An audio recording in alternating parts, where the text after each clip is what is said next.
AOP start किया था, basic आपको बता दिया था, क्रॉस कटिंग कंसर्न्स को इंप्लीमेंट करने का अल्टरनेटिव मॉडल आपको प्रोवाइड कराता है। AOP में सारा काम डायनेमिक प्रॉक्सी के थ्रू होता है।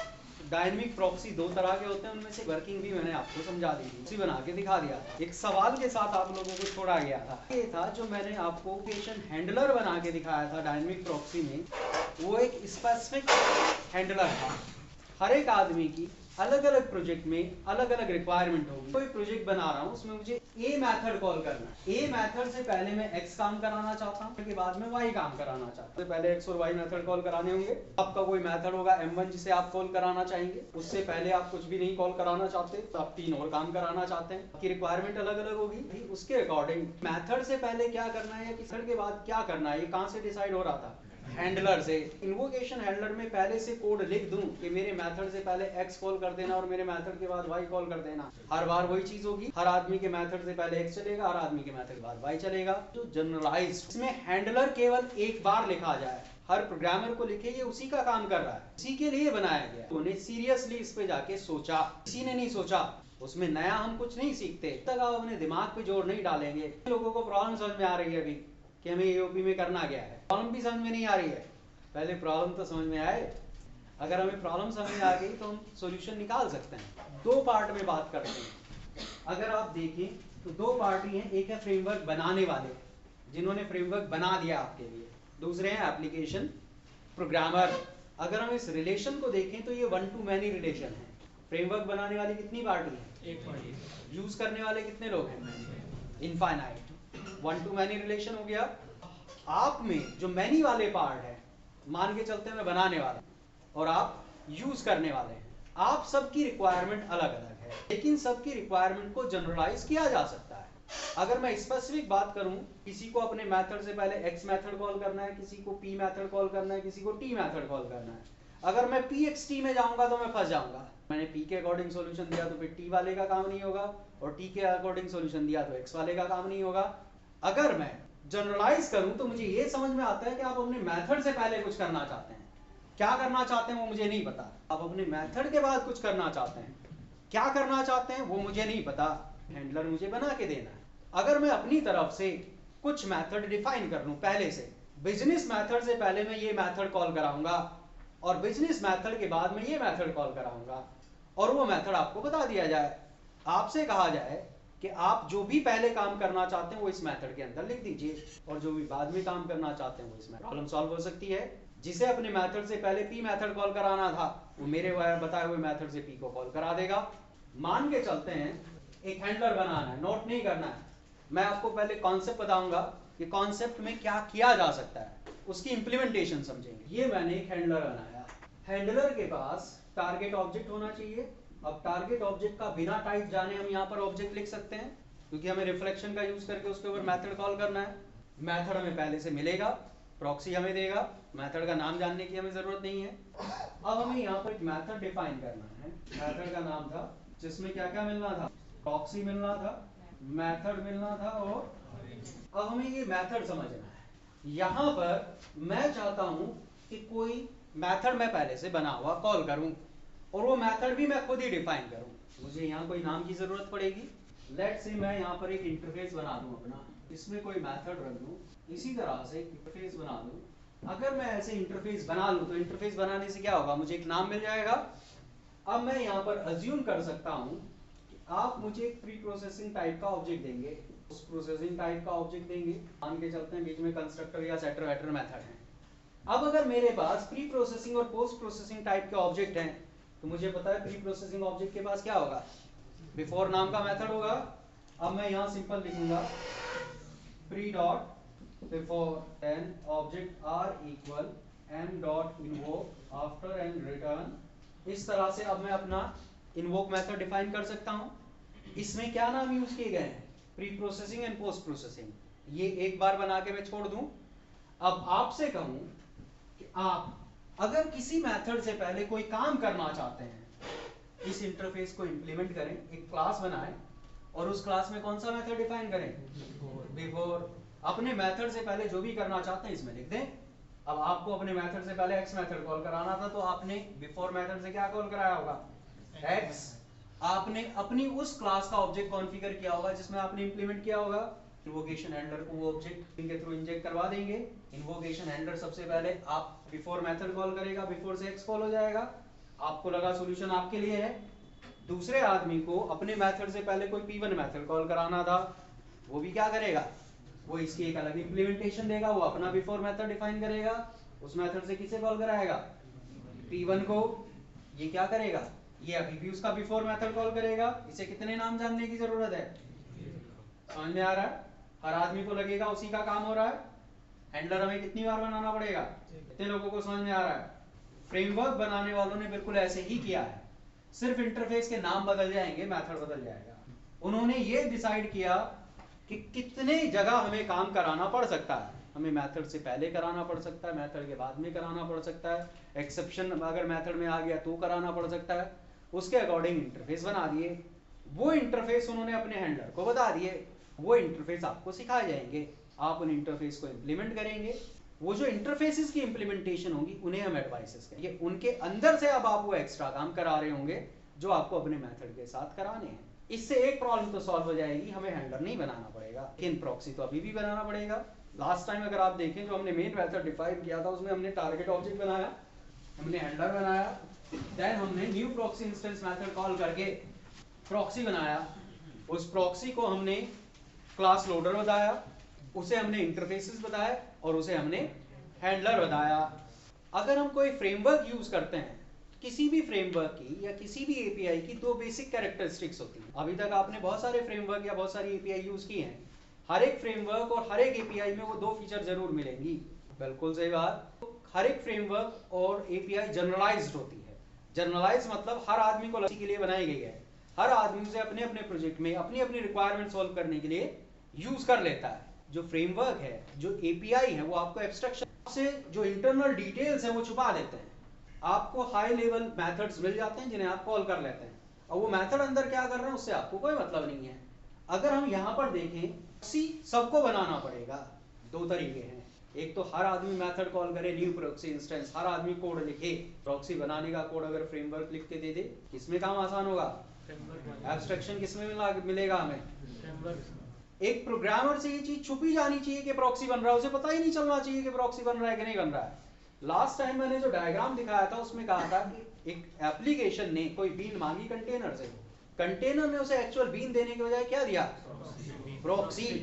यानी कि उस डायग्राम में ये दिखाया गया था कि एप्लीकेशन नहीं जानती है कि उसे एक्चुअल ऑब्जेक्ट मिल रहा है कि प्रॉक्सी मिल रहा है। एप्लीकेशन प्रोग्रामर को कहें कि वो प्रॉक्सी बनाए तो उसे तो सब कुछ पता चलेगा कि वो प्रॉक्सी बना रहा है। वो छुप जाना चाहिए उससे, वो काम एक बार होना चाहिए। अगर हम ये दो काम कर लें, प्रॉक्सी के बनाने वाली चीज छुपा दें एंड यूजर से, और इस तरह का एक जनरलाइज हैंडलर बना दें, बनाने वालों ने यही दो चीज आपके लिए करके रखी हुई है। To generalise invocation handler framework provides following interfaces which are to be implemented by application programmer। अब इंटरफेस देखते हैं, मेथड देखते हैं।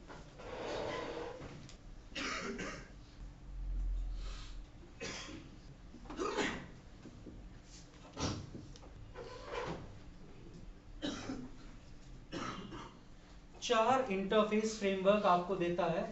Method before advice, after returning advice, method interceptor and throws advice. पहले तीन इंटरफेस नॉन मार्कर है, तीनों में एक एक मेथड है। मेथड बिफोर एडवाइस के अंदर मेथड है बिफोर, आप ये मेथड डिफाइन करेंगे। फ्रेमवर्क इस मेथड में आपको सारी इंफॉर्मेशन देगा। ये मेथड इन आर्ग्यूमेंट्स के साथ इस ऑब्जेक्ट के ऊपर कॉल किया जाना है, कॉल किया नहीं गया है, आपको बताया जा रहा है इस ऑब्जेक्ट के ऊपर इन आर्गुमेंट के साथ ये मेथड कॉल किया जाना है। उससे पहले ये मेथड कॉल किया गया, अब आप जो कुछ करना चाहते हैं पहले वो कर सकते हैं। आफ्टर रिटर्निंग एडवाइस में ये मेथड आपको इंप्लीमेंट करना पड़ेगा। इसमें आपको बताया जाएगा इस ऑब्जेक्ट के ऊपर ये मेथड इन आर्गुमेंट्स के साथ कॉल किया गया, ये वैल्यू वापस आई। अब आप जो करना चाहें वो कर सकते हैं। अब ये सारी चीजें आपको इसलिए दी गई हैं कि अगर आप कहीं लॉगिन करना चाहते हैं तो आपको सब कुछ पता है, किस कौन सा मेथड कॉल हुआ, क्या वैल्यू आई, किन आर्गुमेंट के साथ कॉल हुआ था, तो आप रिकॉर्ड मेंटेन कर सकते हैं। अगर मेथड के पहले और बाद में हमें कुछ करना है तो हम ये दो इंटरफेस इंप्लीमेंट करेंगे। इनमें हमारा कोई कंट्रोल नहीं है इनके इन्वोकेशन के ऊपर।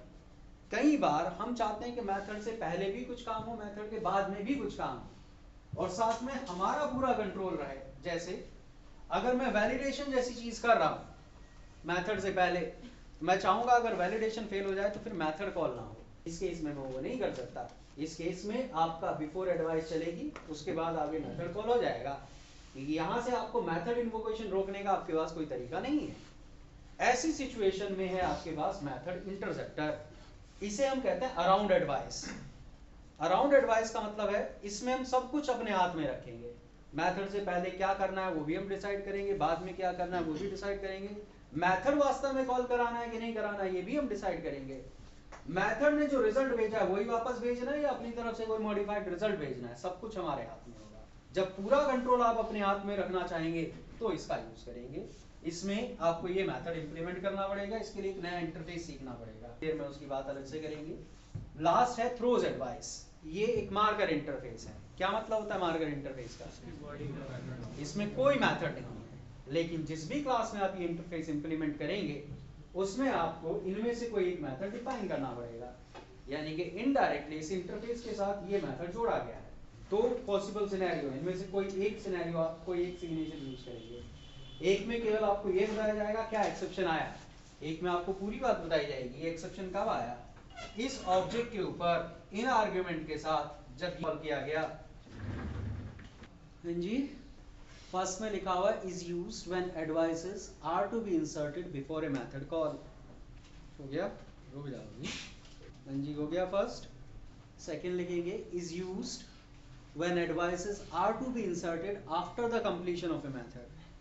Third है is used when complete control is required for the method call and application of advices. हो गया, application of advices. Last is used when advices are to be inserted on the occurrence of exceptions. हो गया। 4 तरह के interface आपको मिलेंगे, उनके लिए कौन कौन से मेथड आपको इंप्लीमेंट करने वो आपको बता दिया गया है। इससे अब आपको समझ आना जाना चाहिए कि उन्होंने अपना जो इन्वोकेशन हैंडलर है वो कैसे डिफाइन किया होगा। इन्वोकेशन हैंडलर के अंदर ये इंटरफेसेस के नाम लिखे गए होंगे। वो एक्सपेक्ट कर रहे होंगे कि इनमें से एक या एक से ज़्यादा इंटरफेस टाइप के ऑब्जेक्ट आप उन्हें देंगे, देन उनके अकॉर्डिंग वो मेथड कॉल करेंगे। आपके मेथड से पहले, मेथड के बाद, एक्सेप्शन पे। अब लिखेंगे आगे, in addition to these interfaces framework provides an implementation of factory bean by the name proxy factory bean to hide the creation of handler and proxy object from the application programmer. अब ये factory bean क्या चीज है? ऐसी term सुनी है पहले? Yes या नो? नहीं सुनी? नहीं सुनी? आपने बीन फैक्ट्री सुनी है। बीन फैक्ट्री अलग चीज है, फैक्ट्री बीन अलग चीज है। नाम से सब कुछ बदल जाता है। आपको इनिशियली बताया गया था बीन फैक्ट्री नाम का इंटरफेस जो एक बेसिक आईओसी कंटेनर को रिप्रेजेंट करता है। ये बीन फैक्ट्री नहीं है, ये फैक्ट्री बीन। अब ये क्या है वो हमें समझना है। लिखेंगे factory bean is an interface which is used to implement factory of factory design pattern. Factory of factory design pattern.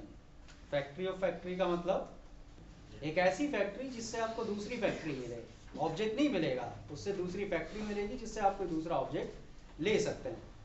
This interface provides following methods. 3 method है इस इंटरफेस के अंदर, get object, get type, is singleton. Next line से लिखेंगे following diagram describes the working of a factory bean. Working of a factory bean.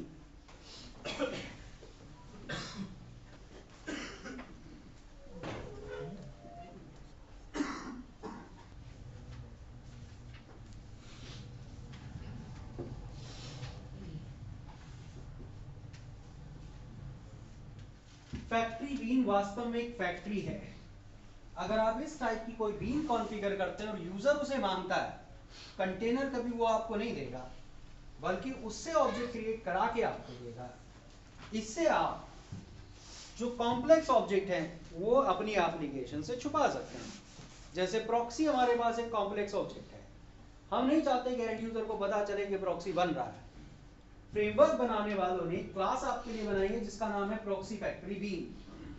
अब आप proxy factory bean type की bean configure कर देंगे, उसे कोई नाम दे देंगे। लेट्स से आपने उसे नाम दे दिया प्रॉक्सी। आप कंटेनर से मांगेंगे कि मुझे बीन चाहिए। प्रॉक्सी बीन आपने इस क्लास के ऑब्जेक्ट को नाम दिया हुआ है। कंटेनर इस क्लास का ऑब्जेक्ट बनाएगा, लेकिन ये आपको नहीं देगा। कंटेनर को पता है ये प्रॉक्सी नहीं है, बल्कि क्या है, प्रॉक्सी की फैक्ट्री। इसके पास एक मेथड होगा गेट ऑब्जेक्ट। कितने मेथड लिखाए गए हैं इसमें? 3। गेट ऑब्जेक्ट, इस सिंगलटन और गेट टाइप। कंटेनर इसका ऑब्जेक्ट बनाने के बाद इसके ऊपर मेथड कॉल करेगा गेट ऑब्जेक्ट। इससे कहेगा जिसकी भी आप फैक्ट्री हो वो ऑब्जेक्ट मुझे दो। अगर ये प्रॉक्सी की फैक्ट्री है तो ये प्रॉक्सी बना देगा आपके लिए। प्रॉक्सी बना के उसका रेफरेंस कंटेनर को देगा। अब कंटेनर चेक करेगा जो ये ऑब्जेक्ट मिला है ये सिंगलटन है कि प्रोटोटाइप है।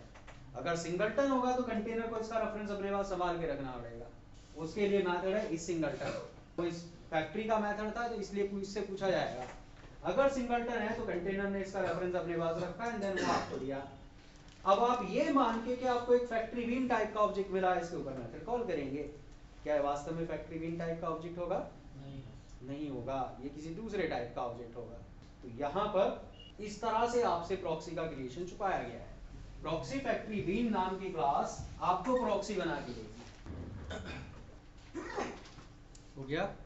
अब यहाँ पर मैंने सिर्फ ऑब्जेक्ट का क्रिएशन कैसे हाइड किया गया है वो आपको बताया। दोनों चीज को एक साथ इकट्ठे देखते हैं। लिखेंगे नेक्स्ट लाइन से, following diagram describes the application of before and after advices in Spring AOP.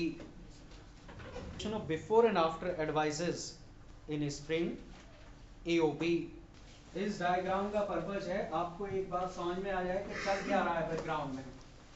अब इसमें से देखिएगा आपको केवल कितने काम करने हैं, बाकी का सारा काम फ्रेमवर्क करेगा। सब कुछ आपसे छुपा दिया गया है।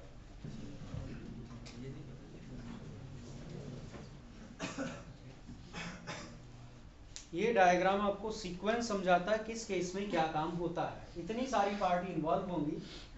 अगर आप अपने मेथड से पहले और मेथड के बाद कुछ कराना चाहते हैं, पहले समझेंगे। सबसे पहले आप अपना बिजनेस कंपोनेंट डिफाइन करेंगे, मतलब एक पोजो क्लास होगी जिसमें आपने अपने बिजनेस मेथड रखे होंगे। लास्ट टाइम का अगर हम एग्जांपल लें तो ये हमारी अकाउंट बीन होगी जिसमें हमने डिपॉजिट और विड्रॉ मेथड रखे होंगे। इनमें केवल डिपॉजिट और विड्रॉ करने वाला लॉजिक होगा। डिपॉजिट से पहले क्या करना है, बाद में क्या करना है, वो इन्हें नहीं पता होगा। अगर हमें डिपॉजिट या विड्रॉ मेथड से पहले कुछ करना है तो method before advice interface implement करके क्लास बनाएंगे।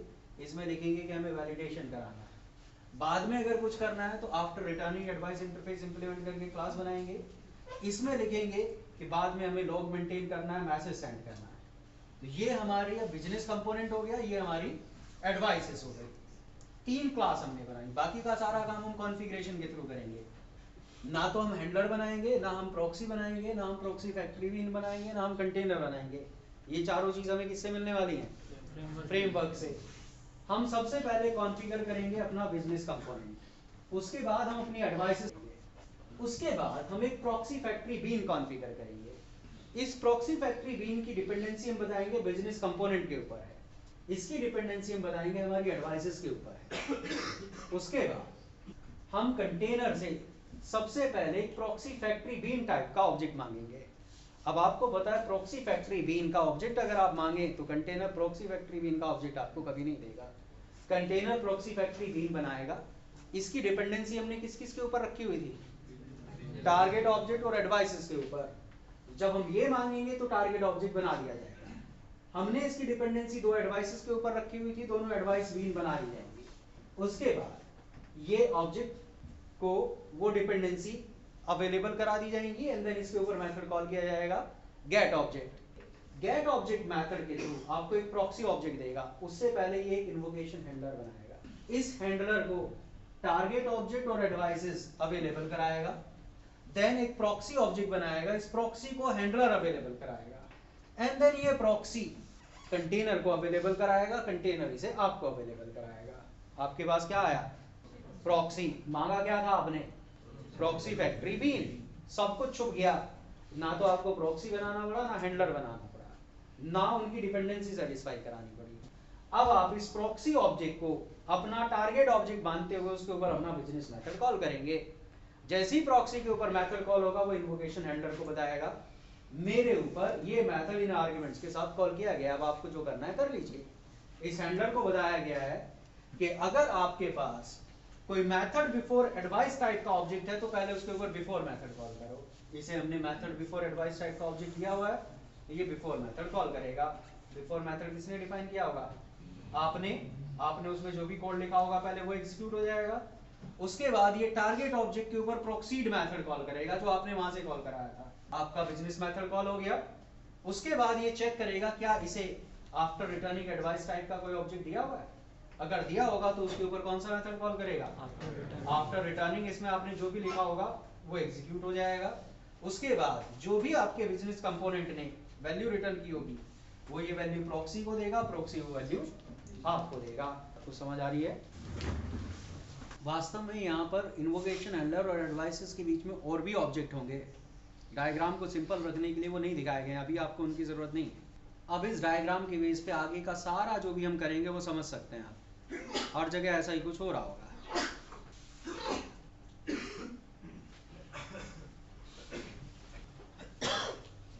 हो गया? डिस्क्रिप्शन लिखेंगे 1.0 में लिखेंगे A proxy factory bean is requested from the container. A proxy factory bean is requested from the container. 1.1 Proxy factory bean is created by the container. 1.2 Target bean is created by the container to satisfy the dependency of proxy factory bean. The dependency of proxy factory bean. 1.3 and 1.4 Advices beans are created. Advice beans are created by the container to satisfy the dependency of proxy factory bean. To satisfy the dependency of proxy factory bean. Of proxy factory bean. 1.5 References of target. References of target and advice beans are provided to the proxy factory bean and proxy object is requested from it. 1.6 Invocation handler is created by the proxy factory bean and references of target and advice beans are provided to it. References of target and advice beans are provided to it. 1.7 Proxy bean is created and reference of invocation handler is provided to it. And reference of invocation handler is provided to it. 1.8 Reference of proxy is returned to the IOC container. Reference of proxy is returned or provided to the IOC container.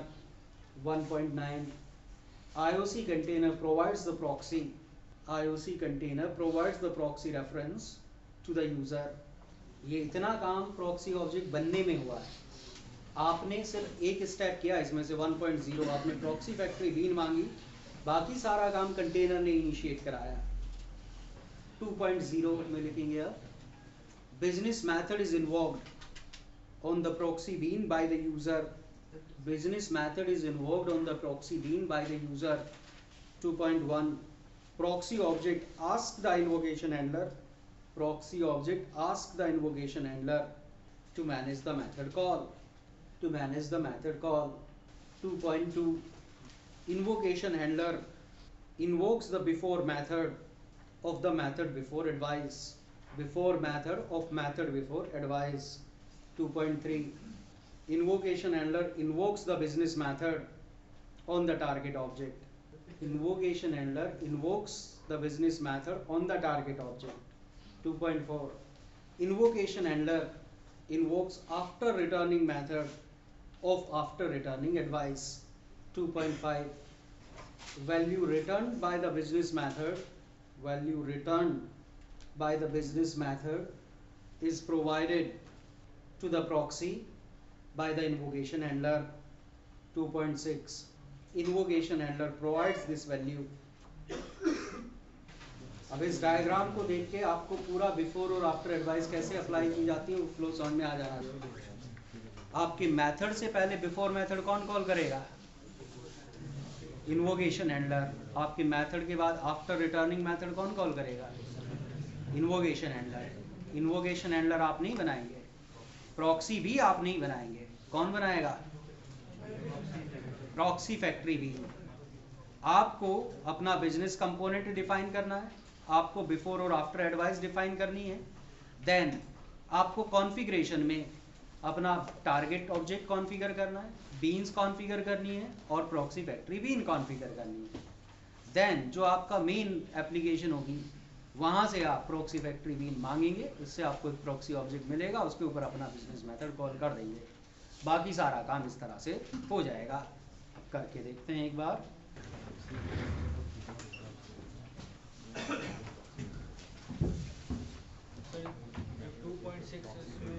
Invocation handler provides the value of the user. Invocation handler provides this value of the user. Provides this value to the user. हाँ तो proxy लिख लो invocation handler की जगह, proxy provides this value to the user कर लो उसे।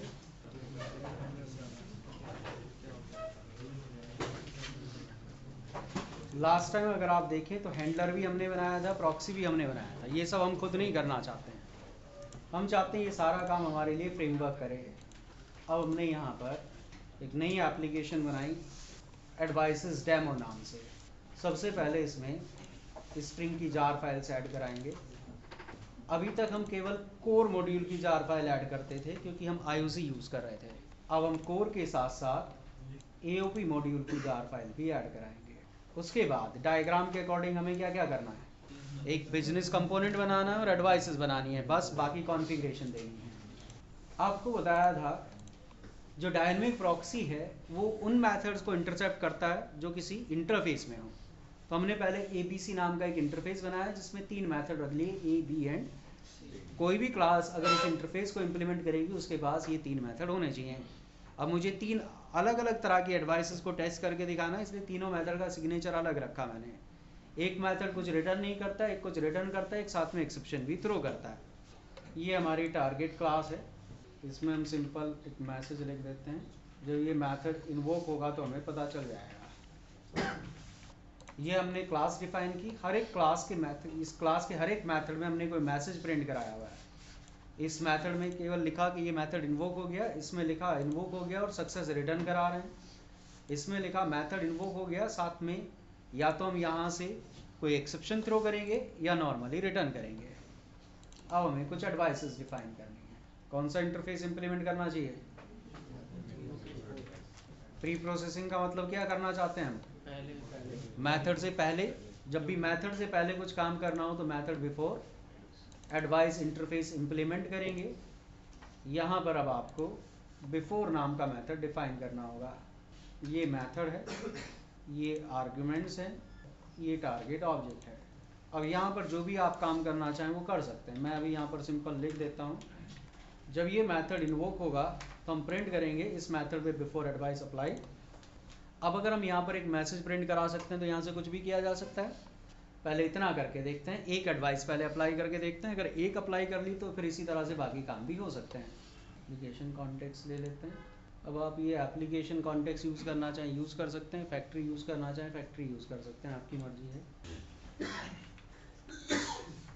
ये हमने एक यूज़र बनाया जिसके थ्रू हम प्रॉक्सी नाम से कोई बीन मांगेंगे, उसके ऊपर A, B और C मेथड कॉल करेंगे।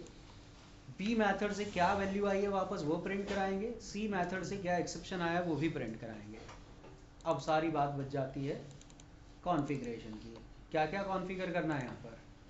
सबसे पहले टारगेट बीन, कोई डिपेंडेंसी नहीं है इस बीन की, एक बीन हमारी कॉन्फ़िगर हो गई। उसके बाद इस बीन की भी कोई डिपेंडेंसी नहीं है, एडवाइस आ गई। अब हमें कॉन्फ़िगर करना है डायग्राम के अकॉर्डिंग प्रॉक्सी फैक्ट्री बीन की डिपेंडेंसी किस किस के ऊपर थी। अब हमें यहाँ क्लास का नाम देना है। क्लास का नाम थोड़ा सा लंबा है इसलिए मैं यहाँ पर लिख देता हूँ। क्या था?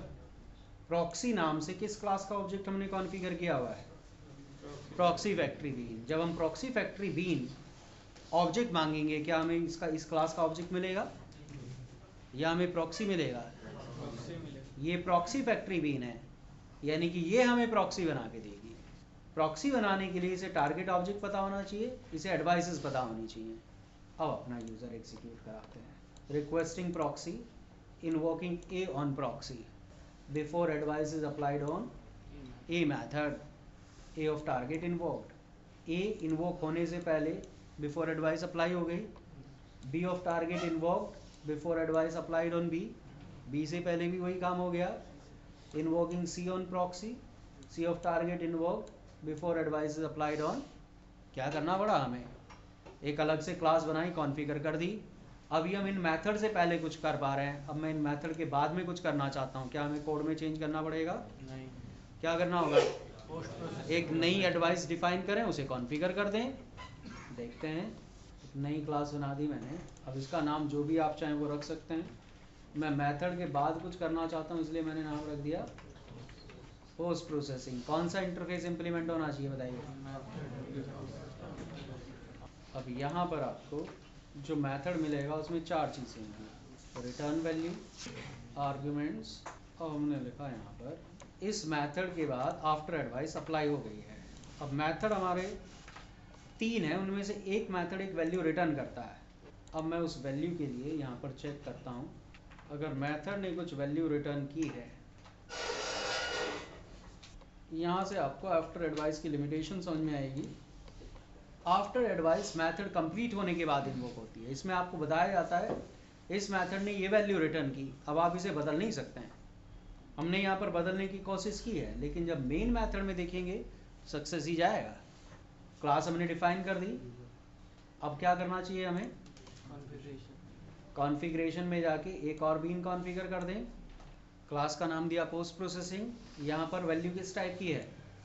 लिस्ट में कितनी भी वैल्यू आ सकती हैं। अब इस मेथड के साथ दोनों एडवाइसेस अप्लाई होंगे। अब देखते हैं हमारा यूज़र कहाँ पर है।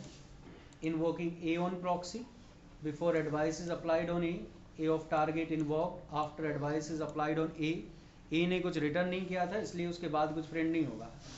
Invoking B on proxy before advice is applied on B of target invoke returning success after advice is applied on B method, success is return by B method, changing the return value to failure, return value changed by after advice। Main method में क्या आया? Success. Advice में क्या आया था? Advice में success आया था। एडवाइस ने उसे कोशिश करी थी चेंज करने की, लेकिन एडवाइस चेंज नहीं कर पाया। Invoking C on proxy before advice is applied on C of target invoked, exception throw हो गया तो आफ्टर वाली चली नहीं उसके ऊपर। क्या करना है आपको? आपको इंटरफेस देखना है। आपको पहले तो ये देखना है कि आपको पहले काम करना है कि बाद में काम करना है, उसके अकॉर्डिंग इंटरफेस इंप्लीमेंट करना है एंड देन कॉन्फ़िगर कर देना है। पहले इतना नोट करेंगे, फिर बाकी की एडवाइसेस की बात करते हैं। मेथड के बाद आफ्टर एडवाइस चलेगी। ये हमारा बिजनेस कंपोनेंट है। हो गया? नोट कर रहा है अभी कोई? प्रॉपर्टी के नाम फिक्स हैं, वो टारगेट और इंटरसेप्टर नेम्स। अगर आपके पास एक ही इंटरसेप्टर है तो इंटरसेप्टर नेम्स की जगह प्रॉपर्टी हो जाएगी इंटरसेप्टर नेम। डायरेक्ट वैल्यू दे देंगे, लिस्ट नहीं देंगे। तो दोनों तरह का ऑप्शन है। एक एडवाइस एसोसिएट करनी है या एक से ज़्यादा एडवाइस। एक करनी है तो सीधे वैल्यू दे दो, एक से ज़्यादा है तो लिस्ट में बता दो। हो गया? हो गया? हो गया?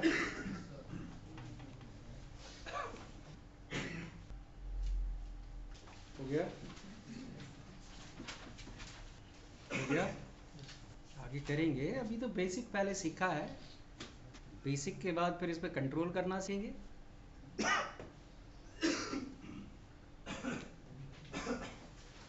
हो गया? ये एक ही लाइन में लिखना है, फ्रेमवर्क डॉट प्रॉक्सी फैक्ट्री भी। हो गया?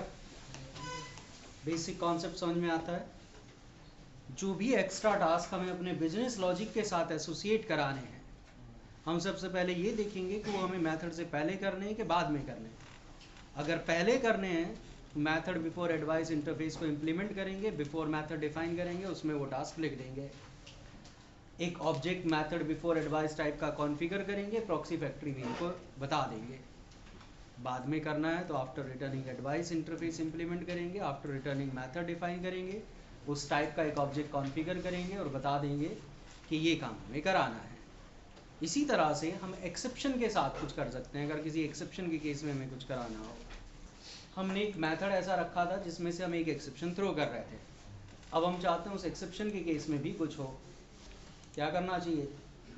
लेट्स से इस बार हमने एक क्लास बनाई एरर प्रोसेसिंग, इंटरफेस का नाम है थ्रोज एडवाइस। अब ये एक मार्कर इंटरफेस, आपको यहाँ से समझ में आ गया होगा, कोई मेथड स्टब इसने बना के नहीं दिया। अब अगर मैं इसे केवल इतना छोड़ दूँ तो ये एरर देगा कि कोई एक हैंडलर मेथड होना चाहिए।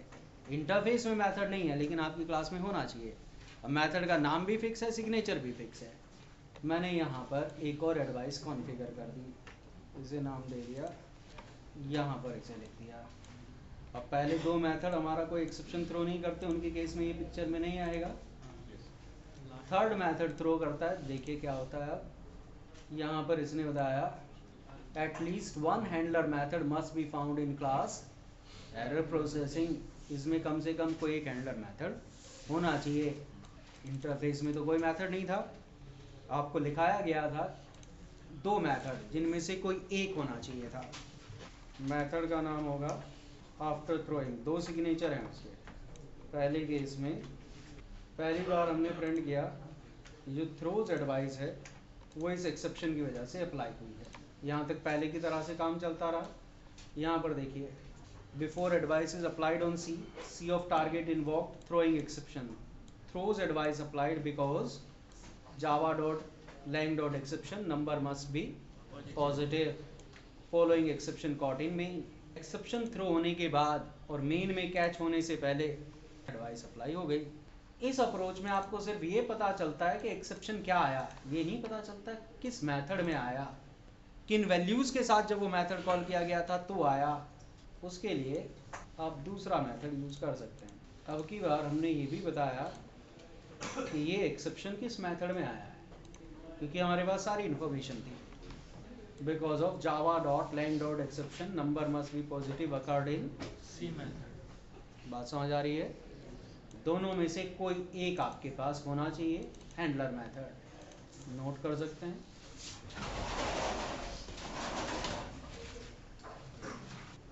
हो गया?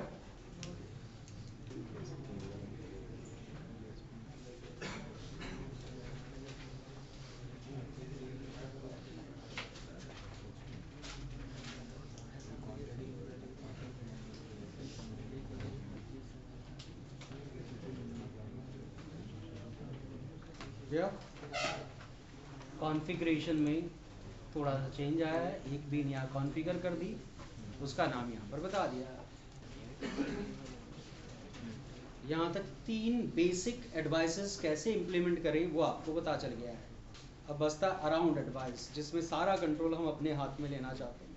उसके लिए हमें कुछ एडिशनल कॉन्सेप्ट पहले समझने पड़ेंगे, कल बात करेंगे अराउंड एडवाइस की।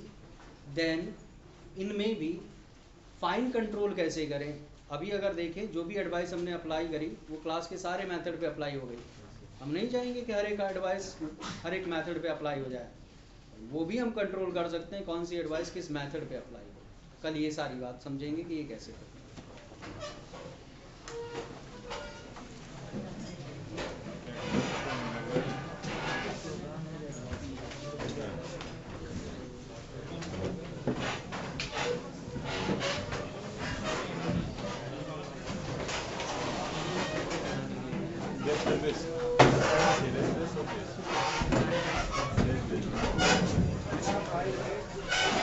नहीं आज की पढ़ी चाहिए, आज वाली इसका एक अपनी पढ़ी चाहिए।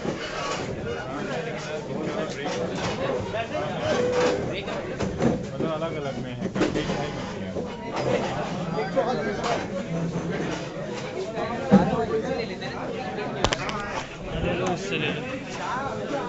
अबे उठ गया रे। हाँ हाँ मिल सकती है भाई। कैसे ब्लूटूथ से नहीं